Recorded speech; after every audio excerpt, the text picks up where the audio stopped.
In 1934, the Academy Awards introduced a new category, film editing. In the late 1800s, before film editing was invented, films were shot as tableaus.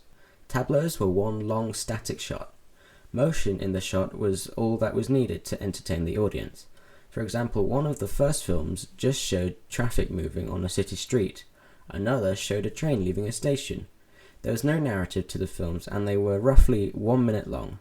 These films were shown on machines called Nickelodeons. They were initially successful because they were revolutionary at the time, but people soon became bored of the static novelty. In 1899, Thomas Edison hired Edwin Stanton Porter and put him in charge of his New York motion picture studio. Porter is generally thought of as the American filmmaker who was the first to develop film editing. Porter began by experimenting with a lot of short films. His breakthrough film was Life of an American Fireman in 1903. This film contained techniques that are still being used today. The film was the first of its kind to have a plot, action, and even close-ups. The film was the first to introduce cross-cutting, which is where the camera cuts away from one action to another action, suggesting that the actions occurred simultaneously. Cross-cutting is more widely renowned in G.W. Griffith's film, The Birth of a Nation, a film about the American Civil War. The film cross-cuts between footage of soldiers attacking a town in Mississippi and footage of the people of that town trying to escape. It continues by focusing on 5 of the Union soldiers advancing on a house. As they advance, it cuts to a family hiding in the cellar.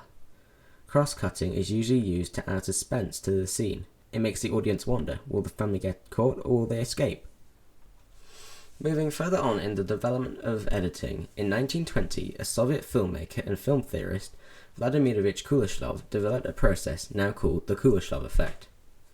Kuleshov edited together a short film in which a shot of the expressionless face of the Tsarist matinee actor was alternated with various other shots, a bowl of soup, a girl in a coffin, and a woman on a bed.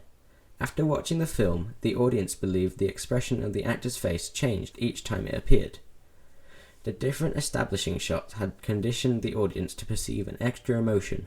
Kuleshov had invented the editing technique known as montage, the selecting, editing, and piecing together of separate sections of film to form a continuous whole, in essence, visual storytelling without the need of words.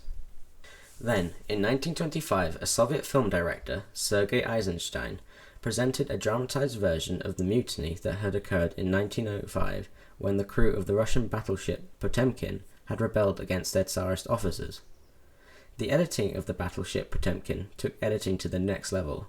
The film holds one of cinema's most famous massacre scenes, in which a crowd of people are seen running down a flight of stairs escaping the oncoming assault. At the time, it was an epic montage. Then, Eisenstein begins to pick out people from the crowd using the technique of montage. Each time we pick up a different character, we follow their journey, their story. It's a story within a story. For the first 30 to 40 years of editing, filmmakers learnt from each other, but added their own voices. Cinema was being created, it was becoming its own language, and editing was an important part of this language.